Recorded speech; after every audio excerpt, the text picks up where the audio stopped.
This Saturday, Money in the Bank 2025 will take place from Los Angeles, California, in what not only WWE considers to be one of its Big 5 annual premium live events, but an event which is a personal favorite of mine. And that is for one reason, and that reason is the Money in the Bank briefcase. An object that could be cashed in for a championship opportunity at any time during the year, which makes the product massively unpredictable, and it's just something I and a lot of other fans absolutely adore. It can make careers. I mean, we all remember Seth Rollins' WrestleMania 31, that heist of the century cash-in, but it can also break careers. I mean, Baron Corbin's failed cash-in, that killed pretty much all the momentum that man had.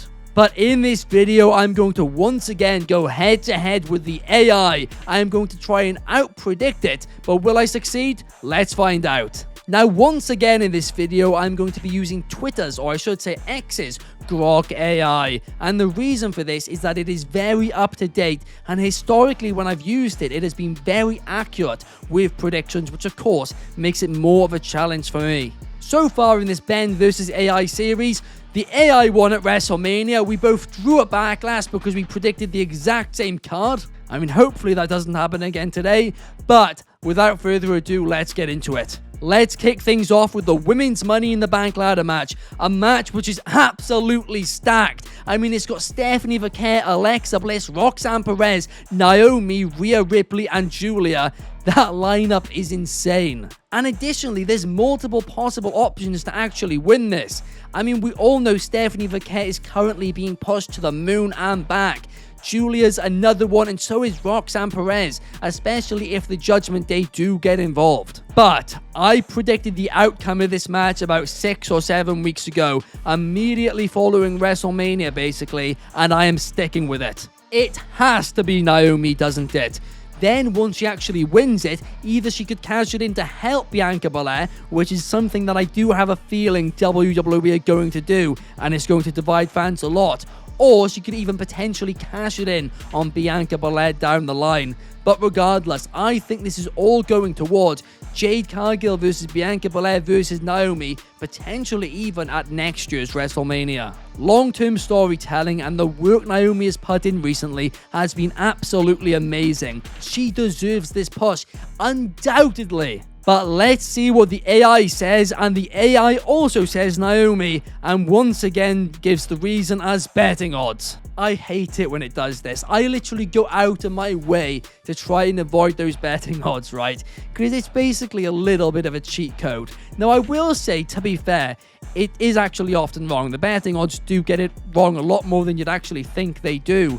But again, that's the reason it's giving. It also states that she has a need for a significant win, and that will align with a pattern of WWE using the briefcase to elevate stars. And like I said, Naomi has done the work to put in the justification for a push. Up next, we got the Women's Intercontinental Championship. The champion Lyra Valkyria defending against Becky Lynch in a rematch from Backlash. And at Backlash, both me and the AI predicted Becky Lynch. We were dead set there was going to be a title change, yet we were shocked, and so was the world, because Lyra got the dub. And I'm so glad they did that, because it really does make Lyra feel a lot more important and kept her looking strong for her to get that important key victory over Becky on a PLE. But this time it has to be Becky O'Clock. I'm predicting Becky Lynch. No way can a star of her magnitude lose 2 PLEs in a row. I think she's going to win the title and try and elevate it to new heights. It's a new championship, so at the end of the day, it needs somebody who's kind of experienced to really help it get to the next level.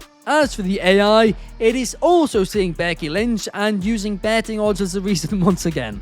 But it also says that WWE sees her as the likely victor to elevate the title's prestige. So my point basically, but also because she's a top star, losing 2 PLEs in a row wouldn't really make sense and wouldn't be logical.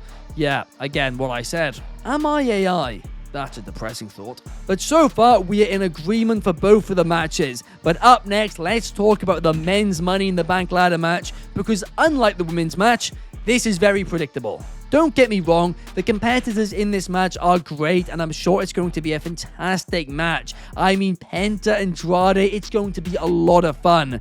But here is the thing, the only one who can believably cash in to win a championship is Seth Rollins. And surely they're not going to have a failed cash in 2 years in a row, so I'm going to predict Seth Rollins for this one. However, the fact that it is so predictable does kind of make me fear what if they're going to do a swerve here. And the real fear I have is the fact that Chad Gable is facing against El Hijo del Vikingo earlier on in the day on Saturday. And the fact that they've also found a way to put him in this match, albeit under the El Grande Americano persona, it does make me think there's a chance he could win it. And I imagine El Grande Americano would then give the briefcase to Chad Gable as a present or something dumb like that. And look, I'd absolutely love it if Chad Gable became world champion. I would be thrilled, but I just can't see it happening, at least right now. So if he does win it, it's going to be a failed cash-in. And again, I don't think they do that 2 years in a row. Surely not. But as for the AI, well, guess what? You'll never believe it. It has also gone for Seth Rollins and once again used the betting odds as a justification. The other reason it gives is that he has the strongest narrative push with his heel faction positioning him to reclaim a world championship. And I do agree on that, right? This one does just feel very obvious. But something quite funny about the AI's report here is that it says El Grande Americano, then in brackets, likely Chad Gable. You don't say. But last but certainly not least, we have the never seen 17 John Cena teaming up with the social media megastar Logan Paul to take on the Yeet Man Jey Uso, the World Heavyweight Champion, and of course, Cody Rhodes. Now, to me, this one is quite straightforward. I think we are building towards John Cena versus Cody at SummerSlam, so surely Cody and Jey are going to get the win. Surely Cody is going to pin Logan Paul to get the dub. And then I predict at Night of Champions we will see a Crown Jewel Championship match between John Cena and Jey Uso. I think that's why they've intertwined this story like this. And yes, I know Crown Jewel is later this year, so this is all very dumb, but the issue is that title seemingly stays in Saudi Arabia, and Crown Jewel this year is happening in Australia. So I could well see them doing it. Alternatively, maybe you have Seth Rollins cash in after this match, but I do think he's going to hold that briefcase for at least a couple of months. But now it's time to find out what the AI predicts, and the AI is going for John Cena and Logan Paul. Finally, it disagrees with me. And interestingly, it's saying it's because of the betting odds are -700 for Cena and Paul, making them a clear favourite. That one genuinely shocks me. I mean, that really does. Why would they really win? I mean, I guess to keep Cena looking strong, but he doesn't have to take the pin here.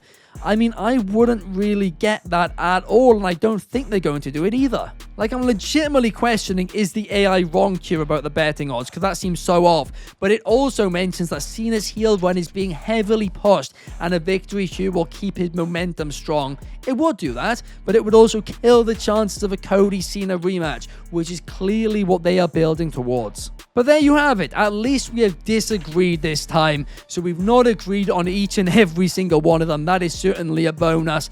So it all comes down to that main event, that tag team match. Who will be right, me or the AI? Now, before you click off this video, please leave a like and subscribe. And if you haven't already, make sure to hit that notification bell so you never miss a video. Here at Wrestling Republic, we do multiple videos every single week. Plus, in addition to that, we do a live daily stream every single day at 8 p.m. UK, 3 p.m. Eastern, and 12 p.m. Pacific in America. I hope to see you guys there. Thank you so much for watching. Have a fantastic day. Peace.